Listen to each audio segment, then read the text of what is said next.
Today we're going to go over how to do the flat bench press, working for a 1 rep max. I'm working with Andy here today. Penny's is going to be his spotter. So here we go. Okay, the key to doing the bench press properly is the setup. Andy's got to have 6 points of contact. His feet, his butt cheeks, and his shoulder blades. His feet, Andy wants to have his feet firmly placed underneath him in a position where he can drive from. The second thing Andy wants is his butt cheeks firmly placed on the bench in a clinch position. The third thing is his shoulder blades.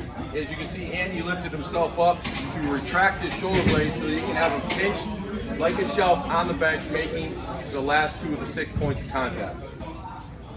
The last thing is the back arch. We want to have our back arch so that our 6 points of contact are firmly making contact with the bench and the floor so that we can use our entire body to drive through the bench press. The last thing is the grip. I like to use a shoulder width grip when bench pressing. Andy has a little bit tighter grip because this is where he works the bench press or practices. He can widen this out just a little bit if he wants to, or he can use this grip. The main thing is that he's at least shoulder width or within that range. Okay, the next thing is the spotter. Critical part of this before we start is Andy's communicating with the spotter. The spotter is going to lift the bar up, let it go, and let Andy descend down to his chest, touching his mid-chest sternum, and then pressing back up. Here we go. Lift, release, press, and up. Return it back to the spotter. He makes sure the bar is received by the rack safely, and then the lift is over. Key points. Penny, go ahead and lift the bar up.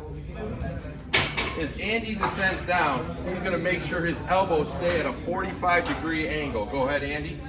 As you can see, his arms are at a 45-degree angle from his body.